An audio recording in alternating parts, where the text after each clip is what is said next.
Good afternoon, everyone. Thanks for joining us on KREM 2 News First at 4. I'm Tom Sherry. It's good to have you with us. I'm Jane McCarthy. We begin with some breaking news out of North Idaho. Unfortunately, another wildfire. Fire crews responding to a 60-acre wildfire 2 miles north of Cataldo. Now, this is about 20 miles east of Coeur d'Alene. Idaho Department of Land say the fire is burning in the forest, and drivers on Interstate 90 may be able to see smoke from this fire in the Silver Valley. The cause is still under investigation. And the Williams Flats fire burning on the Colville Reservation has grown by another 5,000 acres since yesterday. It's burning through more than 21,000 acres now. It is 25% contained. Today, level 3 evacuations are in place, and that means leave now. It impacts all areas south of the intersection of Little 9 Mile Creek with 9 Mile Hellgate Road, and it extends to the area west of Whitestone Lookout. And level 1 evacuations are in place for the Two Rivers and West End communities. Now, this is located just south of Fruitland. Level 1 evacuation means be aware and be ready. The Inchelium Community Center is open to evacuees. And tonight we are hearing from some of those people that needed to evacuate. KREM 2's Tim Pham spoke with people living in that area to get their take on all the smoke. He joins us on the phone from Ferry County now. Tim, what can you tell us? Hi, good afternoon, you guys. Yeah, scary situation for these residents. They got the phone call about 1 o'clock this afternoon that they needed to prepare to evacuate. We're actually on the east side of Lake Roosevelt in the Two Rivers community right now. You can see directly across from where we're standing is where this fire is burning, and the smoke is so thick where we are, but it is blowing east, and that's what everyone is seeing in Spokane right now. All of this smoke has been blowing towards our area right now, and but you look west and it's crystal blue skies right now, and the wind has really picked up throughout the afternoon. And so that is the concern right now, is that the smoke and embers could possibly fly over to the east side of the river and threaten the communities that are on this side of the river. So that's why the level 1 evacuation level was put in place this afternoon. And, the people that live on this side, they are preparing. They're getting gas right now. They're filling up their cars with pretty much anything they can, the essentials and, any mementos that they can and anything that they can put into their van. And so, the woman that I spoke with, we'll get you that interview a little bit later today, but she hasn't ever seen anything like this. So you can imagine it's very frightening trying to fit a lifetime into a single van. But it's also threatening businesses, too.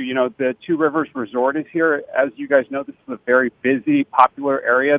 All the marine docks are usually always all full, and all the RV spots are full as well. And this is a story I'll bring to you tonight, all new at 5 o'clock. We're going to try and get some service around here. It's a pretty remote area, but we'll check back in a little bit later tonight. Jane, Tom?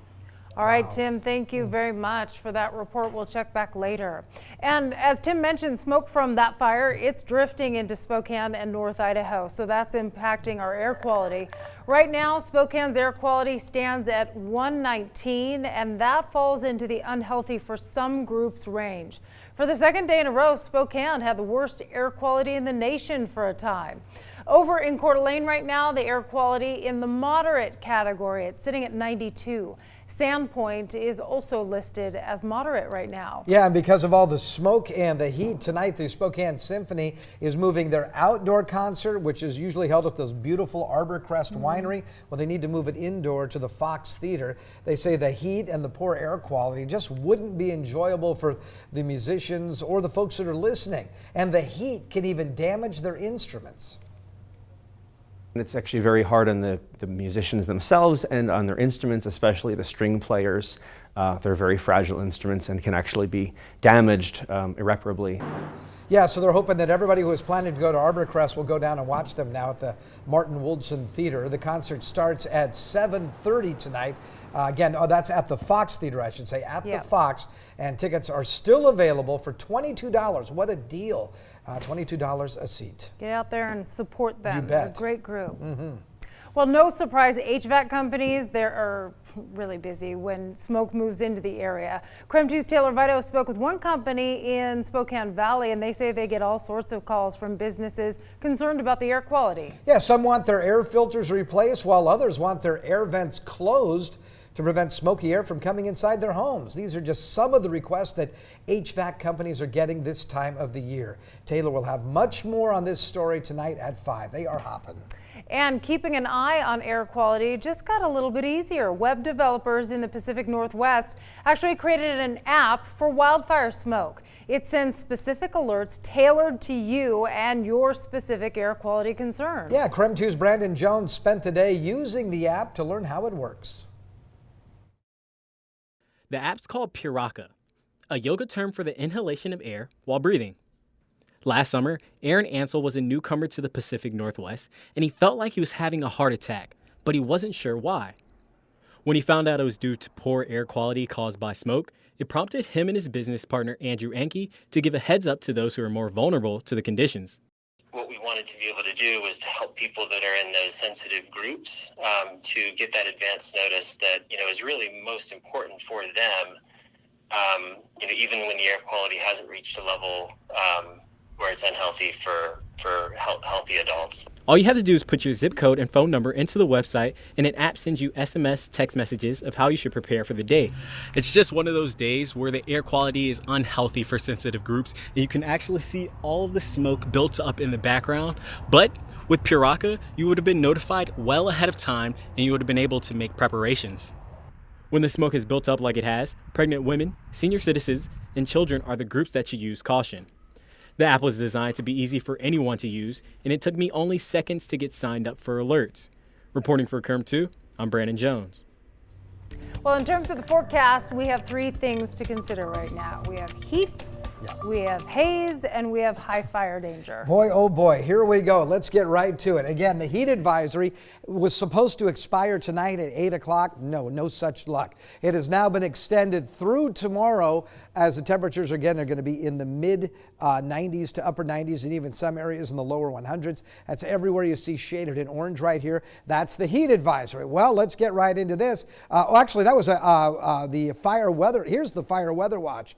Fire weather watch is in effect. This is brand new. Fire weather watch in effect Thursday night through Saturday. Why? Because it's tinder dry and we may see some lightning storms develop Thursday night and continuing into Saturday and even into Saturday evening. That's everywhere you see shaded kind of in yellow. Red flag warning is in effect down in the Blue Mountains in southeastern Washington as well as in northeastern Oregon. Again, that's in effect until Saturday morning at 10 o'clock. And of course, we're still tracking this, the poor air quality. Air quality alert is in effect, and again, it's all because of the wildfire smoke. Everywhere you see shaded in gray, this is the air quality alert. And again, we'll tend to see improving air quality or poor air quality. It all depends on which way the wind is blowing. It is hot, folks. 98 degrees right now. The wind is out of the west-northwest at 13 miles per hour. When you take a look at the satellite and radar picture, we're beginning to see some of these storms that we were talking about. A few showers are now beginning to fire up. They did the same thing last night on the east slopes of the Cascades. But look at how busy it's getting down in northeastern Oregon. So we're going to be tracking these as they begin to move farther to the north. And again, we're going to get this moisture now beginning to pump up. We're going to get that cool front moving in Thursday night and Friday. And again, that's why we think we're going to see possible fireworks in the sky, Mother Nature provided, of course, as we get later on into the work week and into the beginning of the weekend. In the immediate 24 hours, 65 will be the overnight low. Another hot one tomorrow. That's why that heat advisory is still in effect. We'll look for a high of 97. I told you that a cool front or even a cold front is coming in. Look for showers or thunderstorms on Saturday and Saturday night as well. And we'll look for lingering showers Sunday. And look at the drop in temperatures, like 25 degrees maybe. Wow. We'll look for a high Sunday of only 73 degrees. In other news, President Donald Trump and First Lady Melania Trump are spending time in Dayton, Ohio and El Paso, Texas today. The two are meeting with survivors, victims' families, and first responders in the wake of the 2 mass shootings. So while some welcomed the president, others held protests. They say President Trump's campaign rhetoric encourages hate and violence. Whitney Ward joins us now with more on what people are saying. Good afternoon, both of you. President Trump's first stop was in Dayton. That's where he visited with survivors and medical workers at a hospital there. And there was a mixed crowd waiting for him outside. Protesters advocating for stricter gun control laws blamed the president for what happened, but supporters say his appearance today was important and appreciated. He was comforting and he did the right things and Melania did the right things. And It's his job in part to comfort people. He has a lot of power, and he's been using it to incite violence. So the president is denying that his language contributes to violence. In fact, he says his rhetoric brings people together. I don't like it. Any group of hate, I am, whether it's white supremacy, whether it's any other kind of supremacy. So from Dayton, the president then headed to El Paso, Texas, and that visit there is especially controversial in that area. Investigators say the man accused of opening fire at a Walmart had posted an anti-immigrant message online. El Paso native and presidential candidate Beto O'Rourke says the president is part of the problem. All of that fear, that anger, that hatred, that willingness to dehumanize our fellow human beings found a home in the killer.